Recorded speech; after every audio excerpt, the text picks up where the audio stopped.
Guardians of the Galaxy Volume 3 is the best Marvel movie since Endgame. It's also the most mature Marvel movie, but it's also the funniest and the most sad. It's no secret, given by the marketing, that Rocket Raccoon is the emotional centerpiece of this movie, and we finally get to learn his tragic backstory, and my god did it hit me right in the feels. Like 50% of this movie is flashbacks, and the way they worked them into the story never failed at all. They were all really well placed and never took away from the other half of the movie, which was the Guardians space adventure that the average Marvel fan is foaming at the mouth for. And that's not to say that this is a Marvel movie for Marvel people. I've always been of the opinion that Guardians of the Galaxy, now as a trilogy, are movies that anyone can enjoy, outside of it belonging to the biggest franchise on the globe.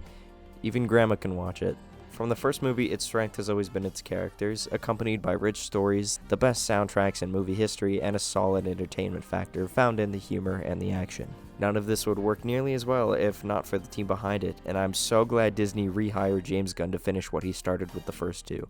I can't imagine a world in which 3 releases with him not at the helm. That movie would be shit, nobody would watch it. These movies would not work quite as well if not for the James Gunn charm, and that comes with its actors. Great casting and characters as always, especially Will Poulter as Adam Warlock. He's honestly not in it enough. I wish he did more because he was shockingly fun to watch. He's got that Guardians of the Galaxy spice, and his character is super menacing but yet funny. Bradley Cooper as Rocket Raccoon was good to listen to as well. You could really hear his emotions so clearly in his line delivery, which has always been a problem with his character for me. He just never sounds like he's recording his lines near any of the other actors. His tone is usually off, but here that doesn't really happen, which I'm gonna say is mostly due to Rocket interacting with other CGI animals, so maybe Bradley Cooper had the chance to record with others for once? I don't know. Chris Pratt is always great as Star-Lord, and here he gets more to do comedically and emotionally. The first hour of this movie is characters trying to swing Gamora into liking him again, even though she's not the same girl to him. The rest of the film, though, his emotions really shine through in subtle ways about his goal. Gamora, on the other hand, is much more hard and wanting to solve issues through violence, and her arc is just her learning to avoid going down a darker path, which is interesting to watch when you contrast it with a more controlled approach Guardians have on challenges keeping them from achieving what they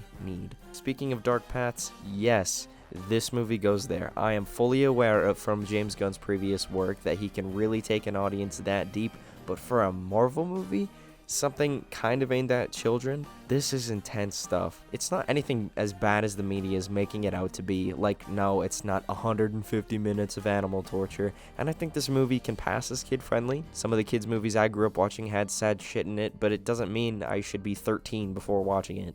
But yeah, I cried like 4 times, not hard, but like tears in my eyes, and like 2 out of 4 of those times, tears rolled down my face. It's emotional, and one sequence in particular was so sad I heard weeping in the theater, but then it turns, and like 10 seconds later, the most violent thing I've ever seen in a Marvel movie, which still isn't all that violent, but for a movie aimed at this age demographic, it's something that is done tastefully, with quick flashes of close-ups so you can understand what's going on without outright seeing it. The mother seated to my left was covering her child's face, and I do not blame her. It's dark, and she had to do that once more before the movie was over, just because there was another thing that was kind of disturbing to look at. This movie is so raw, and it can be hard to watch, especially for the Rocket flashbacks. I like my animals, and it's hard for me to watch them be in the situation that they were in, and what makes it even harder to watch is because of how the main villain is. He is so easy to hate. His thing is experiments on animals to eventually create a new race of twisted animals, but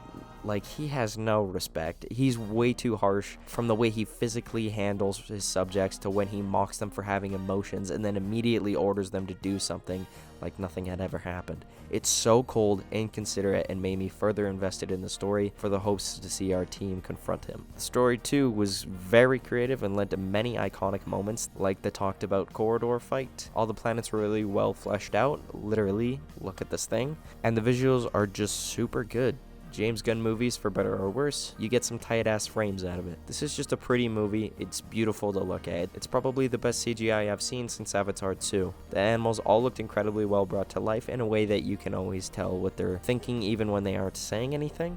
The colors in this movie all blend together so well, and all the shots are balanced and organized. And with the visuals also comes audio, and hey, this soundtrack is phenomenal. Several of the songs I was already familiar with, and I would get so excited and immersed when I hear the start to them. A familiar soundtrack adds a lot to someone's personal enjoyment, which is part of the reason the first two have resonated with audiences so well. And I love that over 3 movies we've jumped now through decades of music. Like with the first we had 70s, second was 80s, third is now 90s and 2000s, which really tied things together, as did the humor. Like I mentioned earlier, this is probably the funniest Marvel movie, and it made me laugh the hardest and the most.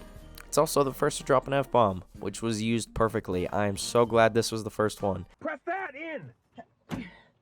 Okay. Now what? Open the door! So yeah, in the end, Guardians of the Galaxy 3 was very deep for me. I've thought about it more and more since I've left the theater, and it definitely left an impression on me. A good one. Isn't it great to be able to walk out of a Marvel movie having felt some sort of emotion? It's only ever happened to me with No Way Home and like Endgame. But that's what makes Guardians 3 worth it for me, is that I actually got something out of this emotionally. I laughed, I cried, I thought, and I cheered. And by the end, I was moved. So why don't I give this one a solid 8.5 out of 10.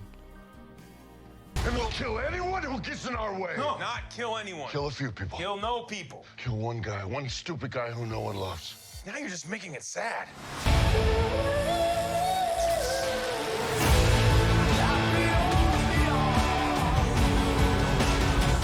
Thanks for watching. Like if you've enjoyed this video, comment below if your thoughts if you've seen it, or if you have anything else to say. Subscribe if you want to see more of me, and also because of course I don't want to go to college.